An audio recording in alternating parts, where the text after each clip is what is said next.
I mean, DeSantis is willing to sign a 5-week and 6-week ban. Would you support that? You think that I think what he did is a terrible thing and a terrible mistake.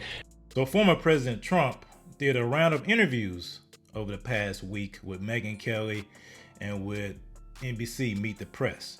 And some of the answers that he gave were kind of dubious to be best and concerning at worst when it comes to whether or not he still stands for Christian, biblical, conservative things such as life.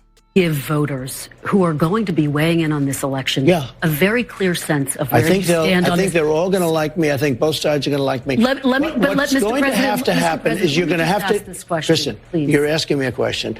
What's going to happen is you're going to come up with a number of weeks or months. You're going to come up with a number that's going to make people happy, because 92% of the Democrats don't want to see abortion after a certain period of time. If a federal ban landed on your desk, if you were reelected, would you sign it at 15 Are you talking about a complete ban? A ban at 15 weeks? Well, people are starting to think of 15 weeks. That seems to be a number that people are talking about right now. Would you sign that? I would sit down with both sides and I'd negotiate something, and we'll end up with peace on that issue for the first time in 52 years.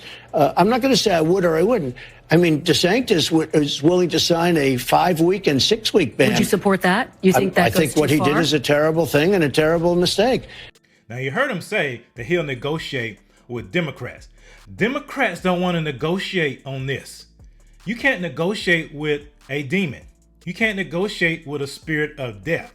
You have to understand the spirit that you're fighting against. And I'm afraid that former President Trump, to garner votes with independents and moderates, is going to lose a lot of his conservative evangelical base, because a lot of Christians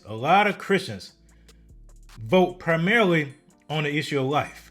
And if you are squishy on that, lukewarm on that, you're going to turn off a lot of people, because those are the folks that actually got you the presidency, if you want to be honest about it. And those are the folks that kind of lost you the presidency because they were not convinced that you were completely behind them. Now, full disclosure, as a biblical conservative, I never put my faith and trust in a man to return America to its biblical foundation. It's a spiritual battle. It happens on a spiritual level with each individual and then in your community. The devil has tricked us to be so focused on the national election that we lose sight of what happens in our community and in our backyard. That's where the real battle happens. But nevertheless, when you have former President Trump not able to tell Megyn Kelly what a man is. Can a man become a woman? In my opinion, you have a man, you have a woman. I think part of it is birth. Can the man give birth? No. Although they'll come up with some. Those things are really concerning. Now, I hope that former President Trump comes out and clarifies his stances. That makes it clear where he stands on the issue of life, makes it clear where he stands on protecting women's rights, where he stands on things that pertain to not pushing this filth on our children and not buying into the delusion that the transgender movement is looking to push in this country.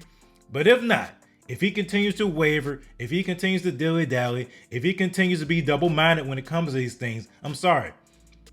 As a biblical conservative, I have to call him out just like I called the Democrats, because we stand for the things we stand for. One of those things is life. We protect life. Life is so important because where you stand on life determines where you stand on everything else. If you can compromise with Democrats, demon Democrats, over the issue of abortion, you'll compromise on a whole lot of things. So I pray that President Trump gets some better advisors, because these advisors that he has now, they're doing him a major disservice. They're enabling him to be a victim. And I don't want him to be a victim. But like I said, I vote for the person that's closest to what the Bible states. I'm not a never Trumper, and I'm not a big time MAGA person. I'm a Jesus person. I'm a Christ person. And so I vote for those things that are important to the body of Christ, that are important to making sure that the communities, especially the Black community, turn around and become more and more like Christ and become more and more like they were before all of these government programs were initiated. So, former President Trump, I pray you get some better advisors, because the people you have right now in your corner, sir, are not doing you any good.